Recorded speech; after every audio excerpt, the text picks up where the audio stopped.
मेधा शुरू से ही पढ़ने में होशियार और मेधावी छात्रा थी। अच्छी पढ़ाई के बाद अच्छा कॉलेज सिलेक्शन और फिर बहुत अच्छी जॉब। तूने तो मेरा नाम रोशन कर दिया मेधा। अरे लेकिन ये जो काम करने का तरीका है ना, इसे बदल ले।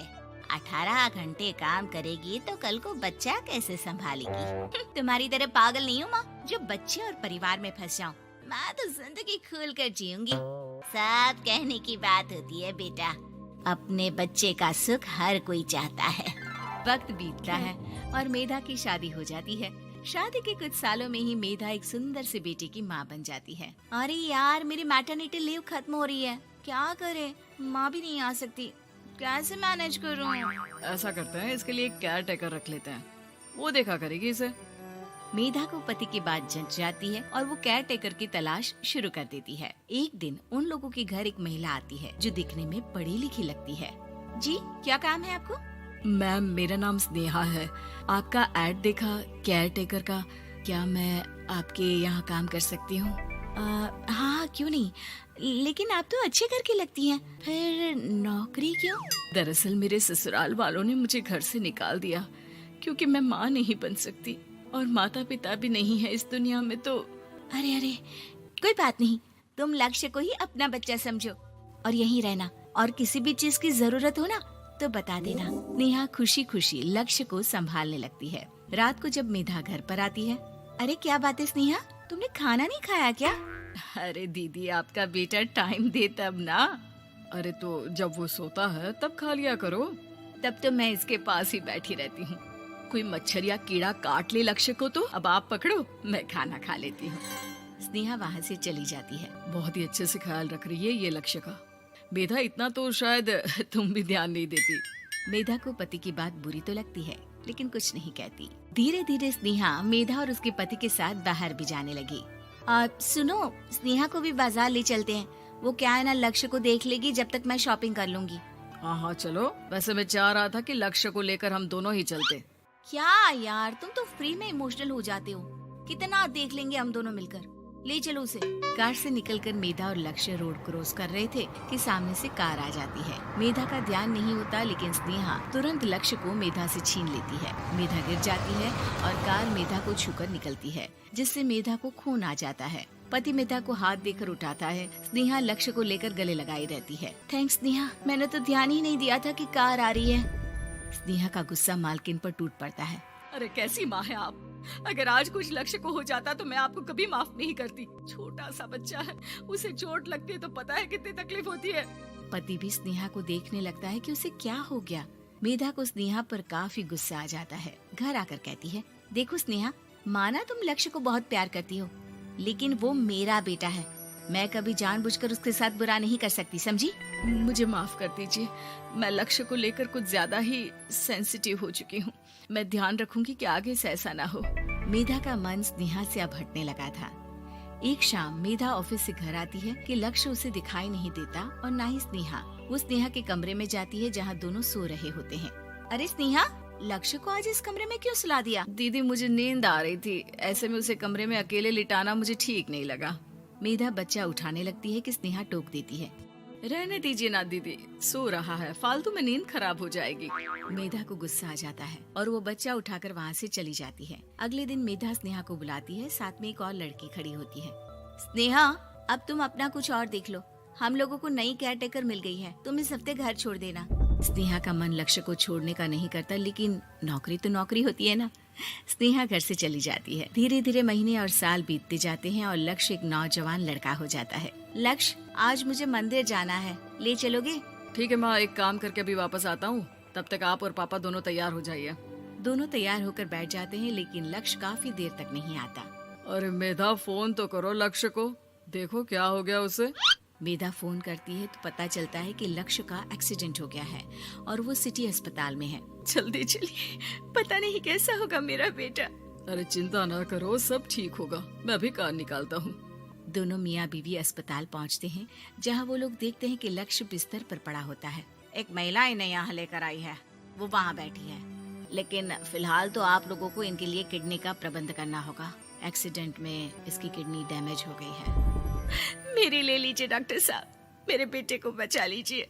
नहीं नहीं, आप माँ हैं, आपकी नहीं ले सकते, पिता की भी नहीं। आप किसी रिलेटिव या दोस्त से पता कर लें और हाँ थोड़ा जल्दी करें क्योंकि देर होने से मामला बिगड़ सकता है। मेधा बैठकर रोने लगती है कि वहाँ डॉक्टर आ जाते हैं। जिस औरत ने आपके बेटे को यहाँ भर्ती कराया था वो अपनी किडनी आपके बेटे को देना चाहती है। हाँ? कौन है वो? कहाँ है वो? तभी वहाँ स्नेहा आ जाती है। स्नेहा तुम? मैं लक्ष्य को पहचान नहीं पाई थी, लेकिन आप लोगों को देखकर समझ गई कि ये लक्ष्य है, इसलिए वापस आ गई। मैं अपनी किडनी आपके बेटे को देना चाहती हूँ। मेरी अपनी तो कोई औलाद नहीं, लेकिन लक्ष्य में मैंने हमेशा अपना बच्चा देखा। तुम धन्य हो स्नेहा, जो इतने साल में भी लक्ष्य को भूल नहीं पाई। सही मामले में तो वो तुम्हारा ही बच्चा होगा, क्योंकि जन्म भले ही मैंने दिया हो, लेकिन आज तुम उसकी जिंदगी बचा रही हो।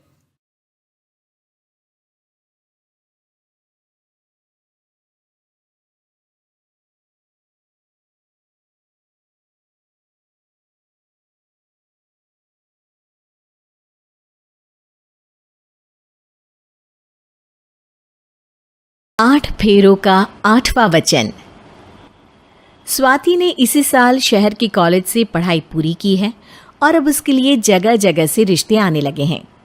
स्वाति से ज़्यादा उसके रिश्तेदारों को उसकी शादी की चिंता है, इसीलिए जो भी स्वाति के घर आता वो किसी नए लड़के की खबर ज़रूर ले आता। अरे दीदी, ये फोटो देख के बताओ कैसा है। राहुल नाम है लड़के का, मेरी सहेली की बहन का बेटा है। अपनी स्वाति के साथ एकदम प्यारी जोड़ी लगेगी इसकी। ज़रा दिखाना, फोटो तो बढ़िया लग रहा है। कोई गलत आदत वादत तो नहीं है ना इसे? और कमाता कितना है? अरे कोई गलत आदत नहीं है दीदी, आप कहो तो एक मीटिंग करवा देती हूँ, फिर सब कुछ फाइनल कर लेना। हाँ हाँ, ये सही कह रही हो तुम। संडे को स्वाति के पापा भी घर पे ही रहेंगे। बुआ फिर वहाँ से चली जाती है और रात को स्वाति की माँ उससे कहती है, स्वाति बेटा, आज कमला बुआ ने एक लड़के की फ़ोटो दिखाई है। संडे को वो लोग मिलने आ रहे हैं, तैयार हो ना तुम बेटा। अरे मम्मी, आप कहाँ कमला बुआ के चक्कर में आ जाती हो? अभी इतनी जल्दी कोई शादी वादी नहीं करनी है मुझे। अरे बेटा, अच्छा लड़का है, बुआ जानती है उसे अच्छे से। हाँ स्वाति बेटा, एक बार मिल तो लो, बाद में देखेंगे आगे क्या करना है। वैसे तो कमला रिश्ता लाई है तो मना करने का तो कोई सवाल ही नहीं उठता। संडे की सुबह होती है और कमला बुआ राहुल और उसके मम्मी पापा को लेकर स्वाति के घर आती है। अरे आइए आइए भाभी, इसे अपना ही घर समझिए, इनसे मिलिए। ये मेरे भैया और ये मेरी भाभी हैं। नमस्ते भाभी जी, ये है हमारा लड़का राहुल, सरकारी नौकरी की तैयारी कर रहा है ये। वैसे आपकी बेटी कहाँ है? अरे स्वाति बेटा, बाहर आ जाओ। वैसे कितनी पढ़ाई की है स्वाति ने? जी, पोस्ट ग्रेजुएट है हमारी बेटी साइंस में। ये सब तो ठीक है, पर घर संभालना जानती है या नहीं? हमें कौन सी इससे नौकरी करवानी है, नौकरी तो मेरा बेटा करेगा ही। पर मैंने इतनी पढ़ाई की है और आप चाहती हैं कि मैं घर पर ही बैठी रहूं? अरे स्वाति बेटा, ये बड़ों की बात में तुम कहाँ बोल पड़ी? हम सब देख लेंगे क्या करना है क्या नहीं। हम तो इसी बात में विश्वास करते हैं कि घर के लड़कियां घर में ही रहे तो ज़्यादा अच्छा रहता है, वरना भाई साहब आप तो आजकल के हाल जानते ही हैं, कितनी घटनाएं होने लगी हैं औरतों के खिलाफ। स्वाति बेटा, रसोई का काम तो पूरा जानती हो ना, शादी के बाद तुम्हें ही संभालना है वो सब। अरे बहुत अच्छा खाना बनाती है ये, आप सब लोग इसकी तारीफ करते नहीं थकेंगे। लो भाई, हो गई मीटिंग, अब शादी की तारीख फाइनल कर लेते हैं, क्यों भैया?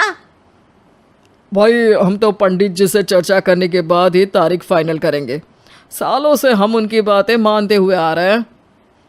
लड़के वाले और कमला बुआ की बातें सुनकर स्वाति एकदम नाराज हो जाती है और उसे लगने लगता है कि शादी के बाद उसे घर पर ही बैठना पड़ेगा। लेकिन घर वालों के आगे उसकी एक नहीं चलती और उसे शादी के लिए हाँ कहना पड़ता है। शादी का दिन आ जाता है और सब मंडप में जमा होते हैं। अब फेरों का समय हो गया है, अब कन्या अपने वर से 7 वचन मांगेगी। आप किसी धार्मिक आयोजन में जाएं तो मुझे भी ले जाएंगे। आप मेरे माता पिता का भी बराबरी से सम्मान करेंगे, हमेशा मेरा साथ निभाएंगे। आपको दोनों परिवार की जिम्मेदारियां बखूबी निभानी होगी। हर ज़रूरी बात में मेरी भी राय लेंगे। आप सभी गलत आदतों से दूर रहेंगे। आप मेरे अलावा किसी और औरत से कोई गलत संबंध नहीं बांधेंगे। ये 7 वचन पूरे हुए। वर क्या तुम्हें ये सारे वचन मंजूर है? जी हाँ पंडित जी, मैं सारे वचन अच्छे तरीके से निभाऊंगा। अरे वाह वाह, बढ़िया तरीके से सब काम संपन्न हो गया। तो इसी के साथ विवाह संपन्न हुआ और आज से ये दोनों पति पत्नी हुए। 1 मिनट पंडित जी, अभी एक वचन लेना बाकी है। अब कौन सा वचन है बेटा? मैं अब हमेशा के लिए किसी दूसरे घर में जाने वाली हूँ, तो पति के अलावा मैं अपने सास ससुर से भी एक वचन लेना चाहूँगी। अब कहो बेटी। मैं ये चाहती हूँ कि मुझ पर किसी बात की कोई पाबंदी नहीं लगाई जाएगी। मुझे सब कुछ करने की आज़ादी होगी और मैं भी विश्वास दिलाती हूँ कि मैं एक अच्छी बहू बन के दिखाऊंगी। स्वाति की बात सुनकर उसके सास ससुर एकदम चौंक जाते हैं और कुछ बोल नहीं पाते कि उतने में कमला बुआ बोल पड़ती है। अरे बेटा, ये भी कोई कहने की बात है? रानी बन के रहोगी तुम तो। वचन देने से पहले सोच लीजिए, क्योंकि शास्त्रों में वचन ना निभाने वालों के लिए नरक से भी बदतर सजा लिखी है। स्वाति की चालाकी से वहाँ मौजूद सब लोग प्रभावित हो जाते हैं और लोगों में बदनामी ना हो जाए, इस कारण स्वाति के सास ससुर को उसे वचन देना पड़ता है। और कैसी अपशकुन वाली बातें कर रहे हैं आप पंडित जी? हमें मंजूर है बेटा तुम्हारी शर्त। स्वाति अपनी समझदारी से अपनी बात अपने ससुराल वालों से मनवा लेती है और खुशी खुशी राहुल से शादी कर लेती है। अब से हर शादी में मैं खुद 8 वचन दिलवाऊंगा। ओम मंगलम मंगलम मंगलम।